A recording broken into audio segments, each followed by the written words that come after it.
어르신, 그런 큰 거래는 이렇게 불쑥 오셔서 말씀하실 일이 아닙니다. 은 대표님, 괜히 남의 일에 끼어들었다가 불리해지면 곤란하지 않겠습니까? 낡은 점퍼 차림으로 지방 신협 지점을 찾은 한 노인은 약속이 잡혀 있다는 말 한마디조차 믿어주지 않는 직원들 앞에서 조용히 무시당하고 맙니다. 그를 감싸려 나섰던 작은 반찬 공장 대표는 오히려 다음날 운전자금 대출이 거절당하는 보복성 통보를 받게 되는데요. 직원 11명의 한 달 생계가 걸린 그 순간 지점 문이 다시 열리고 명함 한 장이 탁자 위에 놓이면서 모든 상황이 한순간에 뒤집히기 시작합니다. 과연 그날 새벽 약과 상자를 들고 길을 나섰던 노인의 진짜 정체는 무엇이었을까요? 지금부터 그 이야기를 시작합니다. 사연 시작 전 구독, 좋아요 눌러주시고 어디서 듣고 계신지 댓글 남겨주세요. 마음으로 찾아가 감사 인사 전하고 싶습니다. 오늘은 새로 거래할 신협에 인사 좀 다녀오겠소. 돈 맡기는 일도 사람 보고 해야지. 노규담은 빛바랜 사진 한 장 앞에 보리차 한 잔을 가만히 올려놓으며 그렇게 말했어요. 사진 속에는 오래전 세상을 떠난 아내가 환하게 웃고 있었고 그 웃음을 향해 하루 일정을 들려주는 일은 그가 매일 아침 거르지 않는 습관이었습니다.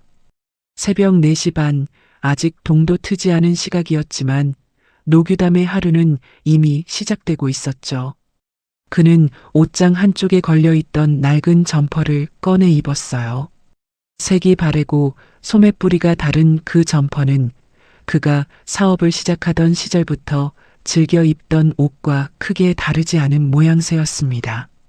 발에는 오래 신어 바닥이 거의 닳아버린 고무창 신발을 신었고 외출 전에는 늘 그렇듯 동네 시장에 들러 작은 약과 한 상자를 챙겼죠.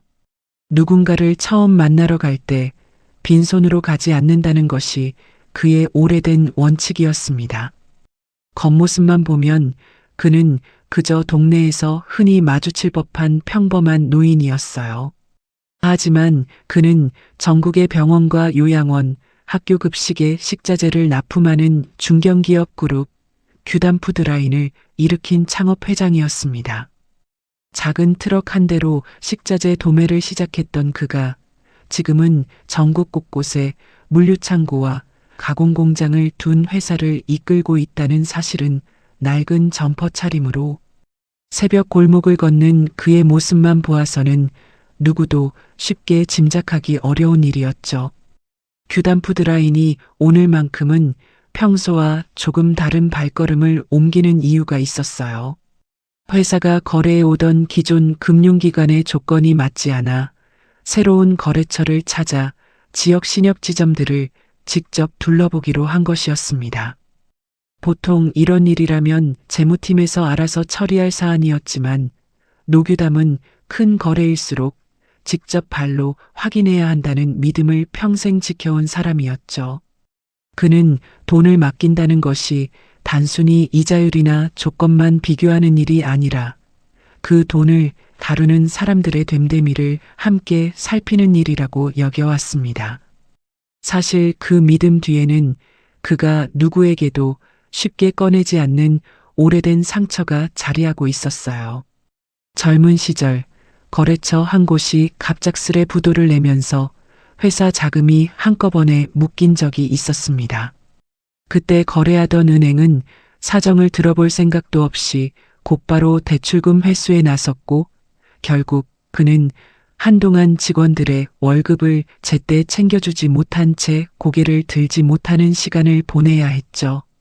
다행히 회사는 다시 일어섰지만 그날 자신을 믿고 따르던 사람들 앞에서 느꼈던 부끄러움은 세월이 흘러도 쉽게 옅어지지 않았습니다. 그날 이후로 그는 신에 없는 돈은 받지도 맡기지도 않는다는 원칙을 마음에 새겼고 그 원칙은 오늘까지도 변함없이 이어지고 있었어요. 집을 나선 노규담은 버스 정류장으로 향했습니다. 기사를 부르거나 차를 보내는 대신 그는 늘 그렇듯 동네 사람들과 같은 버스를 타고 길을 나섰죠. 오늘 그가 찾아가려는 곳은 한강서민신협 도립나루 지점이었어요. 규단푸드라인의 급여이체 계좌와 운영자금, 그리고 수십 곳에 달하는 협력사 결제 계좌까지 한꺼번에 옮기는 일이었기에 결코 적지 않은 규모의 거래였습니다. 하지만 그는 그 규모를 앞세워 위세를 부릴 생각이 전혀 없었어요. 오히려 평소와 다름없는 차림으로 그저 새로운 거래처에 인사를 다녀오는 동네 어르신처럼 그 길을 나섰던 거죠. 버스 차창 밖으로는 아직 어둠이 채 가시지 않은 거리가 천천히 흘러가고 있었습니다. 노규담은 무릎 위에 올려둔 약과 상자를 가만히 내려다보며 오늘 만나게 될 사람들이 어떤 얼굴을 하고 있을지 잠시 떠올려 보았어요. 그는 그 어떤 거래보다 사람을 마주하는 그 짧은 순간을 가장 중요하게 여기는 사람이었습니다. 버스가 도림나루역 근처 정류장에 멈춰 서자 그는 천천히 자리에서 일어나 내린 채비를 했습니다. 같은 시각 한강서민신협 도림나루지점은 하루를 여는 조회로 분주했어요. 지점 내부는 아직 손님이 들지 않은 이른 시간이었지만 직원들은 모두 자리에 모여 여신팀장 문석염의 이야기에 귀를 기울이고 있었습니다. 그는 깔끔하게 정돈된 옷차림으로 직원들 앞에 서서 오늘 하루의 방향을 단호한 어조로 일러주고 있었죠. 요즘 세상의 시간은 곧 비용입니다. 신용등급 낮은 고객, 말 긴 어르신, 영세업자 민원에 끌려다니지 마세요. 문석염은 한 손에 들고 있던 서류를 가볍게 흔들며 말을 이었습니다. 그의 목소리에는 본점 승진을 앞두고 있는 사람 특유의 긴장감과 조급함이 함께 묻어 있었어요. 신입급 대리 백유찬은 그 말을 빠르게 받아 적었습니다. 비효율 고객 응대 최소화. 그는 명문대 출신이라는 자부심을 늘 마음 한편에 품고 있었고 문석염을 자신이 닮고 싶은 본보기로 여기고 있었죠. 그렇기에 문석염의 말이라면 별다른 의심 없이 그대로 받아들이는 편이었습니다. 문석염은 지점 실적 그래프가 띄워진 모니터를 가리키며 말을 덧붙였어요. 이번 분기 신규 거래 유치 실적이 본점 평가에 직접 반영되는 만큼 한정된 시간을 효율이 낮은 고객에게 낭비할 여유가 없다는 것이었습니다. 그는 특히 어르신 고객이나 영세 자영업자처럼 상담 시간이 길고 거래 규모는 작은 손님들을 두고 은연중에 그들이 지점 효율을 떨어뜨리는 존재라는 인상을 직원들에게 심어주고 있었죠. 그 무렵 지점장은 본점에서 열리는 회의 때문에 자리를 비운 상태였습니다. 지점장이 없는 날이면 사실상 지점의 모든 결정은 문석염의 손에서 이루어졌어요. 평소 같으면 균형을 잡아줄 사람이 곁에 있었겠지만 오늘만큼은 그를 견제할 사람이 아무도 없는 상황이었습니다. 직원들은 그런 분위기를 누구보다 잘 알고 있었기에 문석염의 지시에 평소보다 더 조심스럽게 따르는 모습을 보이고 있었죠. 조회를 마친 문석염은 자신의 자리로 돌아가 오늘 처리해야 할 대출 심사 서류들을 꺼내 들었어요. 그 가운데에는 작은 반찬 공장을 운영하는 거래처 대표의 운전자금 대출 신청 서류도 포함되어 있었습니다. 그는 서류를 훑어보며 담보 여력이 크지 않은 거래처에 대해서는 신중하게 접근해야 한다는 메모를 짧게 남겼죠. 그 메모 한 줄이 누군가의 다음 달 생계와 직결된다는 사실을 그는 그리 깊이 생각하지 않는 듯 했습니다. 백유찬 역시 자신의 자리에 앉아 오전 업무를 준비하기 시작했어요. 그는 책상 위에 놓인 오늘의 방문 예약 명단을 다시 한번 훑어보았는데 그 명단 어디에도 노규담이라는 이름과 관련된 일정은 제대로 기록되어 있지 않았습니다. 지점 내부 시스템에 일정이 정확히 입력되지 않은 채 하루가 시작되고 있었던 것인데 백유찬도 문석염도 그 사실을 그리 대수롭지 않게 여기고 있었죠. 잠시 후 지점 출입문에 달린 종이 짤랑이는 소리가 들려왔고 직원들은 별다른 기대 없이 가쪽으로 시선을 돌렸습니다. 오전 10시 도림나루 지점의 문이 열리며 노규담이 안으로 들어섰어요. 그는 입구에 들어서자마자 가볍게 고개를 숙여 인사를 건넸고 손에는 여전히 시장에서 산 약과 상자가 들려 있었습니다. 지점 안 직원들의 시선이 자연스럽게 그에게로 쏠렸는데 낡은 점퍼와 다른 신발 차림은 평소 지점을 드나드는 손님들과는 사뭇 다른 인상을 주고 있었죠. 노규담은 안내 데스크 쪽으로 다가가 오늘 지점장과 약속이 되어 있다고 차분하게 말을 건넸어요. 하지만 직원이 예약 기록을 아무리 확인해 보아도 그의 이름으로 잡혀 있는 일정은 어디에서도 찾을 수 없었습니다. 아침 조회에서 미처 제대로 전달되지 못한 일정이었던 거죠. 직원은 난감한 표정을 지으며 잠시 자리를 비웠고 그 사이 백유찬이 데스크 쪽으로 다가왔습니다. 노규담은 백유찬을 향해 다시 한번 차분히 용건을 설명했어요. 규담푸드라인 급여 이체와 운영자금 계좌 이전 때문에 왔습니다. 직원하고 협력사 합치면 꽤 됩니다. 그의 말투에는 서두름도 위세를 부리려는 기색도 전혀 없었습니다. 그저 있는 그대로의 사실을 담담히 전하는 어조였죠. 그러나 백유찬은 그 말을 듣고도 좀처럼 진지하게 받아들이지 않는 눈치였어요.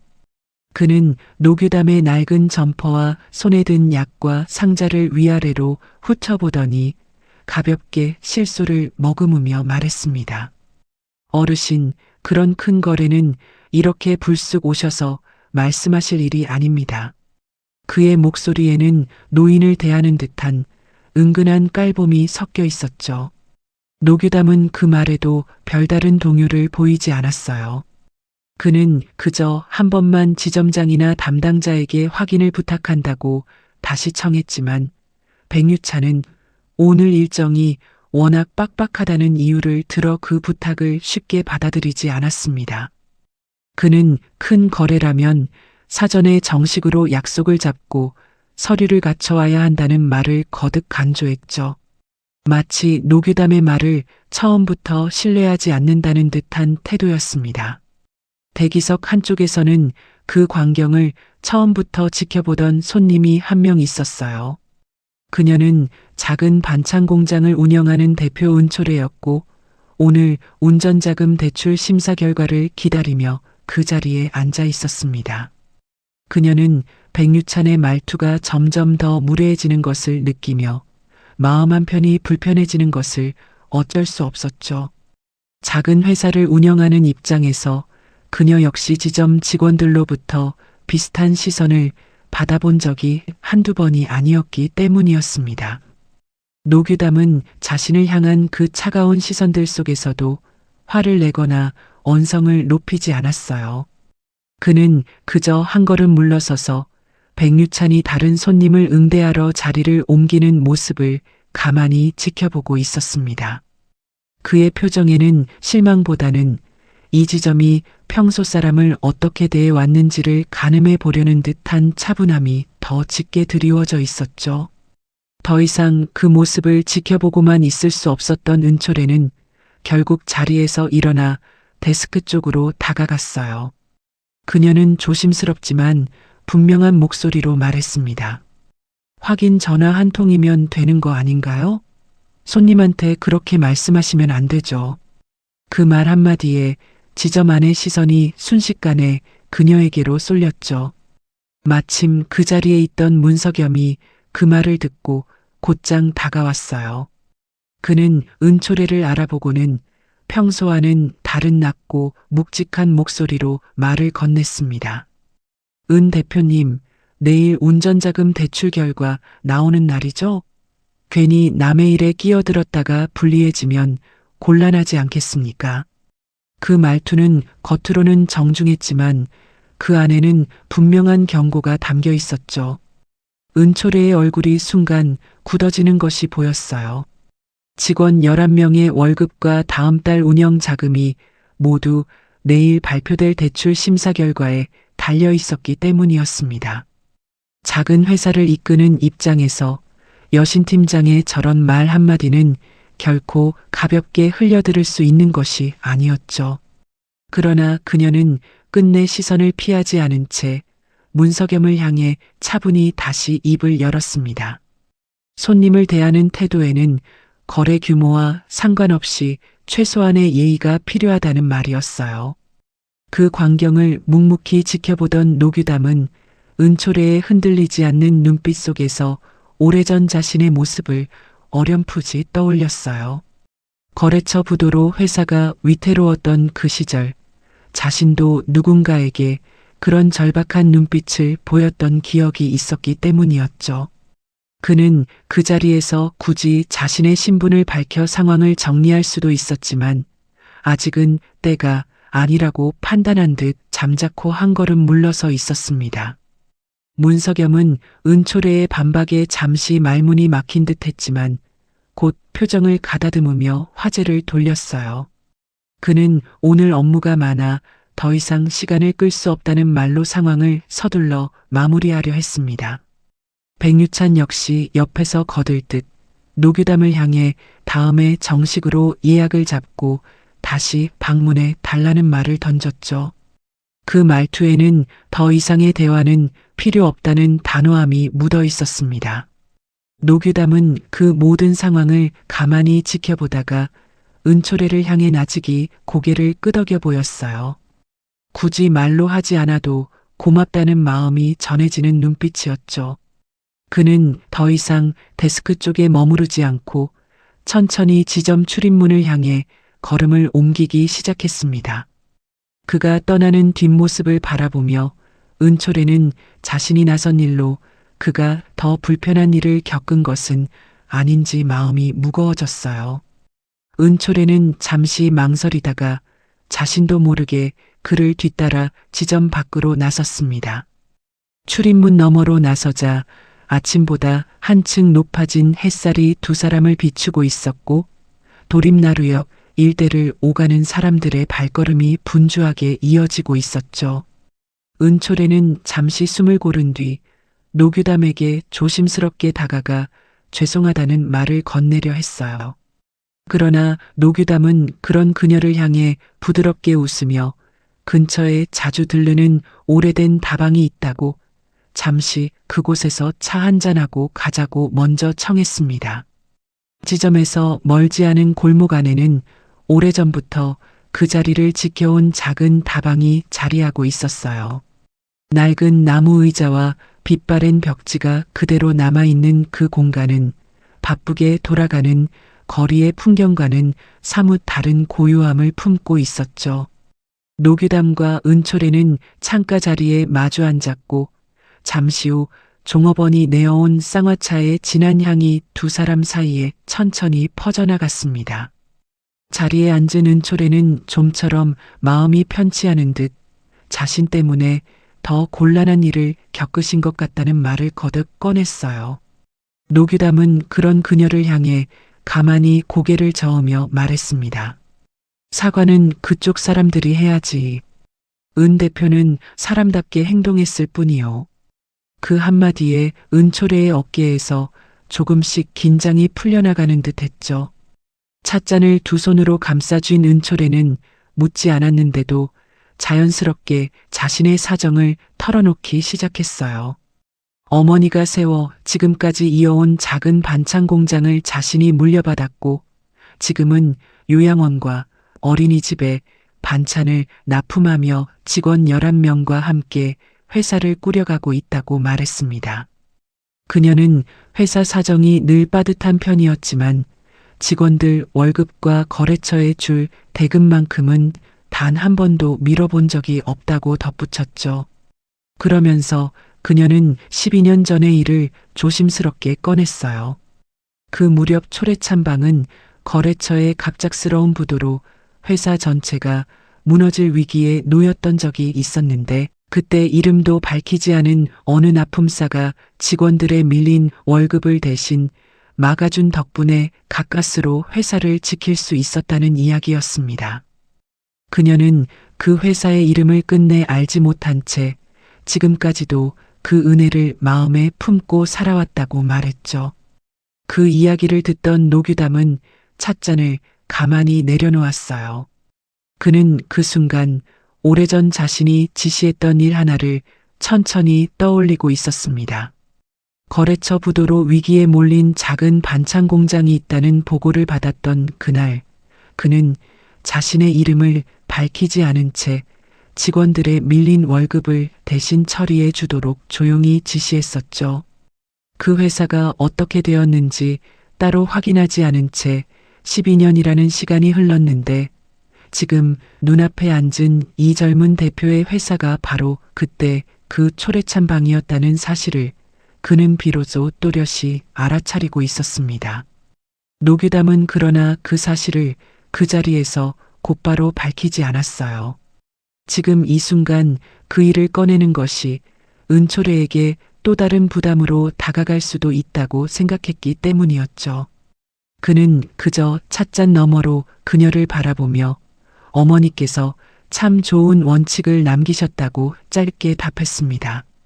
그 말 속에 담긴 깊은 의미를 은초래는 아직 알지 못한 채 그저 위로의 말로 받아들이고 있었어요. 두 사람은 그렇게 한참 동안 이야기를 나누었습니다. 다방 창밖으로는 오가는 사람들의 발걸음이 점점 분주해지고 있었고 시간은 어느덧 정오를 향해 흘러가고 있었죠. 은초래는 내일 발표될 대출 심사 결과를 떠올리며 다시금 마음이 무거워졌지만 노규담과 나눈 짧은 대화 덕분인지 한결 가벼워진 마음으로 자리에서 일어섰습니다.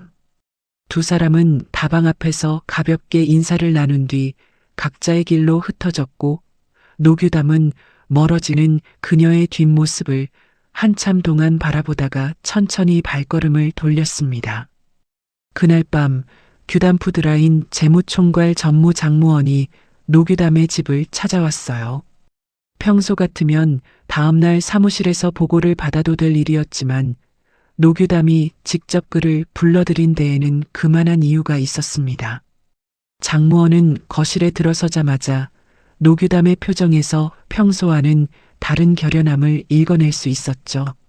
노규담은 자리에 앉기를 권한 뒤 곧바로 본론을 꺼냈어요. 도립나루지점에 넣으려던 운영자금, 급여이체, 협력사 결제계좌 전부 중단하시오. 이미 있는 단기 예치금도 회수하고. 그의 목소리는 차분했지만 그 안에는 단호함이 분명하게 배어 있었습니다. 장무원은 그 말을 듣고도 곧바로 움직이지 않았어요. 그는 오랜 세월 노규담을 곁에서 보좌해온 사람답게 회장이 결코 감정만으로 이런 결정을 내릴 사람이 아니라는 것을 누구보다 잘 알고 있었죠. 그렇기에 그는 신중하게 되물었습니다. 회장님, 금액이 큽니다. 그 한마디에는 이 결정이 단순히 거래처를 바꾸는 수준을 넘어선 일이라는 우려가 담겨 있었어요. 노규담은 잠시 말없이 창밖을 바라보다가 천천히 입을 열었습니다. 금액이 커서가 아니오. 사람을 함부로 보는 곳에 우리 직원들 월급을 맡길 수 없어서요. 그 말 속에는 오늘 낮 도립나루지점에서 마주했던 차가운 시선들과 그 가운데서도 자신을 감싸주었던 한 젊은 대표의 모습이 함께 녹아 있었죠. 장무원은 더 이상 토를 달지 않았어요. 그는 노규담이 이런 식의 결정을 내릴 때면 그 이면에 반드시 분명한 이유가 있다는 것을 오랜 경험을 통해 알고 있었습니다. 그는 곧장 수첩을 꺼내 노규담의 지시사항을 하나씩 받아 적기 시작했죠. 운영자금 계좌 이전 일정, 급여이체 변경 절차, 그리고 전국에 흩어진 수십 곳의 협력사 결제 계좌까지. 그 작업은 결코 간단한 일이 아니었습니다. 노규담은 장무원에게 한 가지를 더 일러두었어요. 새로운 거래처를 정할 때는 단순히 금리 조건만 비교하지 말고 그 금융기관이 평소 영세 거래처나 어르신 고객을 어떻게 대하는지도 함께 살펴보라는 당부였죠. 그는 돈의 흐름보다 사람을 대하는 태도가 한 기관의 진짜 됨됨이를 보여준다고 믿어온 사람이었고 그 믿음을 이번 결정에도 그대로 적용하고자 했습니다. 장무원은 수첩을 덮으며 조심스럽게 한 가지를 물었어요. 오늘 지점에서 구체적으로 어떤 일이 있었는지를 알고 싶다는 질문이었죠. 노규담은 잠시 침묵하다가 낡은 점퍼 차림으로 들어선 자신을 무시했던 직원들의 태도와 그런 자신을 대신해 목소리를 높여주었던 작은 반찬 공장 대표의 모습을 짧게 전했습니다. 그는 그 이야기를 전하면서도 화를 내기보다는 오히려 어딘가 씁쓸하면서도 따뜻한 표정을 짓고 있었죠. 이야기를 마친 장무원은 자리에서 일어나며 내일 아침 첫 일정으로 계좌 이전 절차를 시작하겠다고 말했어요. 그는 노규담에게 가볍게 목례를 한 뒤 집을 나섰고 노규담은 홀로 거실에 남아 아내의 사진을 다시 한번 바라보았습니다. 그는 그 사진을 향해 오늘 자신이 본 한 사람의 눈빛이 마음에 오래 남는다고 나직이 중얼거렸죠. 그러고는 내일 다시 그 지점을 찾아가야 할지도 모르겠다는 생각을 하며 천천히 불을 끄고 잠자리에 들었습니다. 다음 날 오전 은초래는 도림나루 지점으로부터 대출 심사 결과를 듣기 위해 다시 지점을 찾았어요.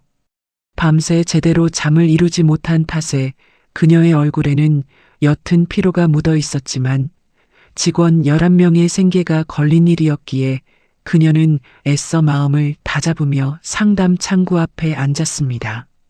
문석염은 그녀 앞에 서류 한 장을 펼쳐놓으며 표정 변화 없이 결과를 전했어요. 신용 점수와 담보력이 부족합니다.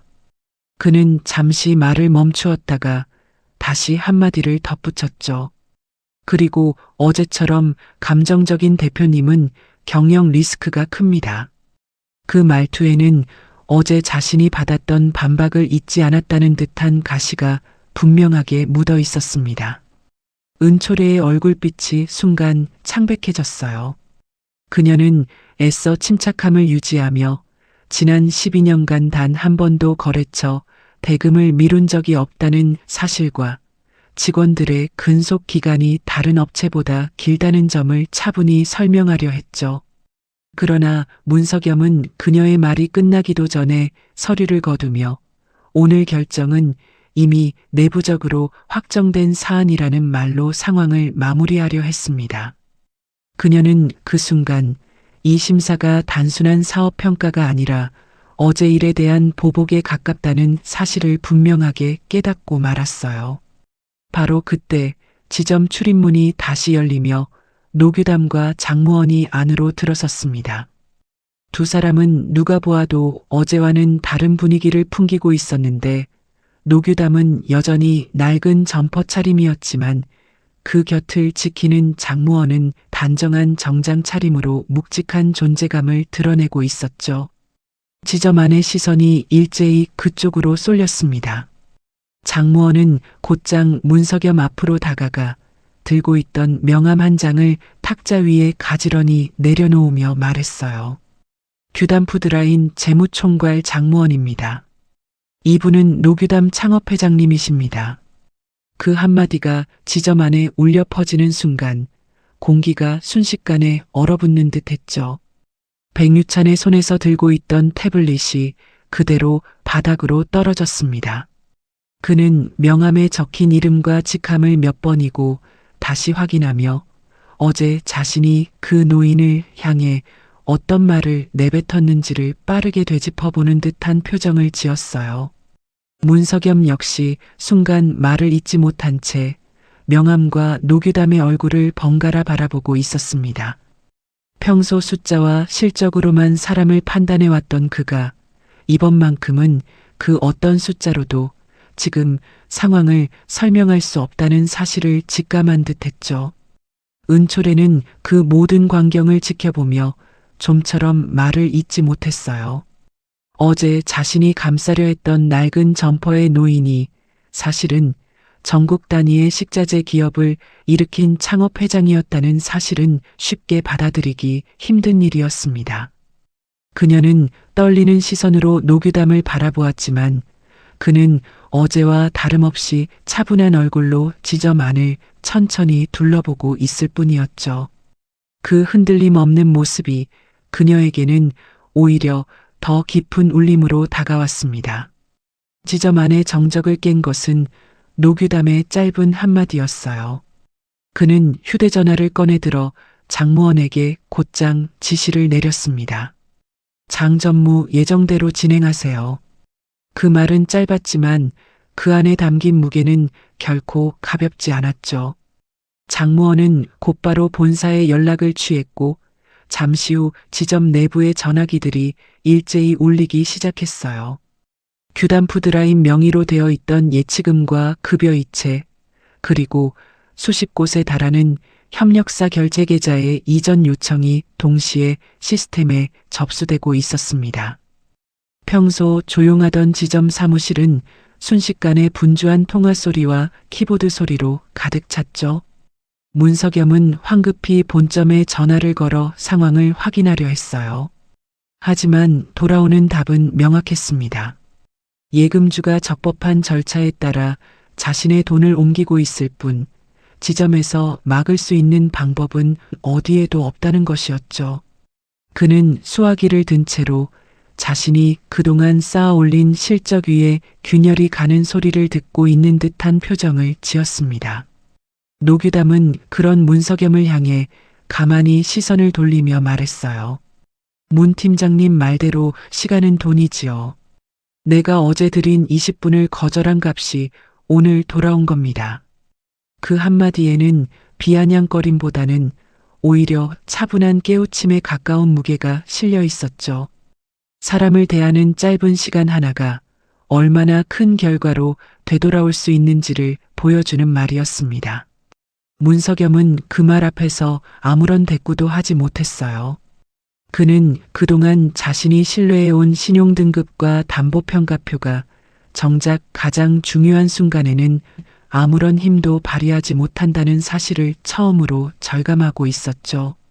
그가 늘 강조해온 효율과 실적이라는 말이 오늘 이 순간만큼은 텅 빈 구호처럼 느껴지고 있었습니다.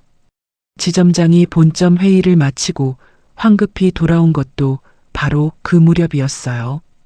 그는 사무실에 들어서자마자 심상치 않은 분위기를 감지했고 직원들로부터 짧게 상황을 전해 들으며 얼굴이 점점 굳어갔습니다. 그는 노규담 앞으로 다가가 정중히 고개를 숙였지만 이미 벌어진 일을 그 자리에서 되돌리기에는 너무 늦은 상황이었죠. 은초래는 그 모든 광경을 옆에서 지켜보며 복잡한 감정에 휩싸였어요. 자신을 압박했던 사람들이 한순간에 무너지는 모습을 보면서도 그녀의 마음 한편에는 통쾌함보다 더 깊은 씁쓸함이 자리하고 있었습니다. 노규담은 그런 그녀의 표정을 살피며 오늘 일은 여기서 끝나는 것이 아니라 이제 시작일 뿐이라는 듯한 눈빛으로 그녀를 바라보았죠. 그날 오후 한강서민신협중앙본부에서는 긴급회의가 소집되었어요. 상임이사 하도윤을 비롯한 본점 임원들이 한자리에 모였고 도림나루 지점에서 벌어진 일에 대한 보고가 차례로 이어졌습니다. 회의실 안의 분위기는 시종일관 무겁게 가라앉아 있었죠. 조사 과정에서 지점 내부 녹취 기록과 CCTV 영상이 함께 확인되었어요. 그 기록들 속에는 문석염이 노규담을 향해 무례하게 응대했던 장면과 은초래를 향해 은근한 압박을 가했던 정황이 고스란히 담겨 있었습니다. 더 나아가 조사팀은 12년 전 초래 찬방이 부도 위기에 몰렸을 당시 대출 회수를 강행했던 담당자 역시 다름 아닌 문석염이었다는 사실까지 함께 밝혀냈죠. 그 사실이 공개되는 순간 은초래는 떨리는 목소리로 입을 열었어요. 팀장님은 기억 못하시겠죠. 하지만 저희 어머니는 돌아가시기 전까지 그날을 잊지 못하셨어요. 그녀의 목소리에는 오랜 세월 가슴에 묻어두었던 아픔이 그대로 묻어나오고 있었습니다. 회의실 안에 있던 사람들 모두가 그 말 앞에서 잠시 숨을 죽였죠. 문석염은 그 말을 듣고도 쉽게 자신의 잘못을 인정하려 하지 않았어요. 그는 당시 회수 결정이 자신의 개인적인 판단이 아니라 회사의 규정에 따른 절차였을 뿐이라며 변명을 늘어놓았습니다. 그 곁에서 백유찬 역시 자신은 그저 팀장의 지시를 따랐을 뿐이라며 책임을 떠넘기려 했죠. 두 사람은 서로를 향해 날카로운 시선을 주고받으며 책임 소재를 두고 미묘한 신경전을 벌이기 시작했습니다. 그 모습을 지켜보던 하도윤은 깊은 한숨을 내쉬었어요. 그는 오랜 세월 금융업에 몸담아온 사람으로서 지점 하나의 잘못된 관행이 얼마나 많은 사람들의 삶을 흔들 수 있는지를 누구보다 잘 알고 있었죠. 그는 두 사람의 변명을 더 이상 듣고 있지 않은 채 조용히 자료를 정리하며 이번 사태에 대한 본점 차원의 처분을 준비하기 시작했습니다. 회의실 한쪽에 함께 자리한 노규담은 그 모든 과정을 묵묵히 지켜보고 있었어요. 그는 문석염과 백유찬을 향해 더 이상 날 선말을 보태지 않았습니다. 그저 이 모든 상황이 사람을 숫자로만 판단해온 한 조직의 오랜 습관에서 비롯된 결과라는 사실을 회의실에 모인 모두가 스스로 깨닫기를 바라는 듯한 표정이었죠. 그는 옆에 앉은 은초래를 향해 가만히 시선을 돌리며 오늘 그녀가 꺼낸 말이 결코 가볍지 않았다는 것을 눈빛으로 전하고 있었습니다. 회의는 길게 이어졌고 창밖으로는 어느새 늦은 오후의 햇살이 비스듬히 기울고 있었어요. 회의실 안의 감도는 무거운 침묵 속에서 문석염과 백유찬의 거취를 둘러싼 논의가 본격적으로 시작되고 있었습니다. 며칠 뒤 본점은 은초래에게 최우대 조건으로 대출을 다시 제안해 왔어요. 그동안의 일을 무마하려는 듯 금리와 한도 모두 처음 신청했던 조건보다 한층 더 유리하게 조정된 제안이었습니다. 하지만 은초래는 그 제안을 듣고도 쉽게 받아들이지 않았죠. 그녀는 본점 담당자를 향해 차분하지만 분명하게 말했어요. 돈은 필요합니다. 하지만 사람을 함부로 보는 곳과는 거래하지 않겠습니다. 그 말에는 지난 며칠 사이 자신이 겪었던 모든 일들에 대한 분명한 입장이 담겨 있었습니다. 그녀에게는 조건 좋은 대출보다 자신을 사람으로 대해주는 거래처가 더 절실했던 것이었죠. 그 자리에 함께 있던 장무원이 조용히 품 안에서 오래된 서류 한 장을 꺼내 들었어요. 12년 전 작성된 송금 기록이었습니다.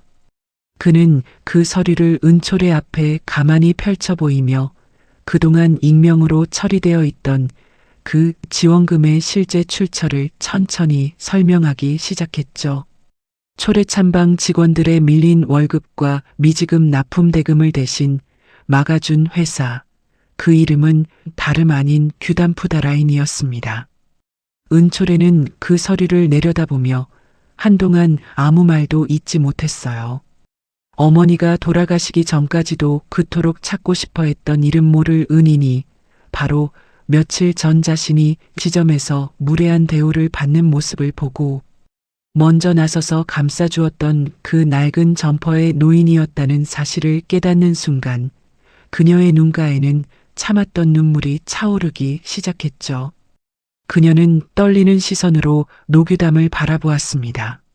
노규담은 그런 그녀를 향해 멋쩍은 듯 웃으며 말했어요. 그때는 그냥 밥 만드는 사람들이 무너지면 안 된다고 생각했을 뿐이요. 그 한마디 속에는 그가 오랜 세월 마음 한구석에 품고 살아온 옛 죄책감과 그 죄책감을 다른 누군가를 돕는 일로 조금씩 갚아온 시간이 함께 담겨 있었습니다. 이후 초래찬방은 규담푸드라인의 정식 협력사로 새롭게 출발하게 되었어요. 은초래는 그 어떤 직원도 잃지 않은 채 한결 안정된 환경 속에서 회사를 차근차근 키워나갔죠. 두 회사의 관계는 단순한 거래처를 넘어 서로를 신뢰하는 동등한 파트너 관계로 자리를 잡아갔습니다. 어느 날 노규담은 은초래와 함께 아내의 묘소를 찾았어요. 그는 묘비 앞에 작은 약과 상자를 가만히 올려놓으며 나직이 말했습니다. 여보, 그날 못 전한 약과를 이제야 전하오. 돈보다 귀한 건 사람을 사람으로 보는 시간이었소. 은초래는 그 곁에 서서 어머니가 평생 품고 살았던 오래된 은혜의 매듭이 비로소 풀리는 순간을 조용히 지켜보고 있었죠. 두 사람의 낡은 옷자락이 가을바람에 살며시 흔들렸고 피 한 방울 섞이지 않았지만 오랜 인연으로 이어진 두 사람 사이에는 어느새 가족과도 같은 깊은 신뢰가 자리하고 있었습니다.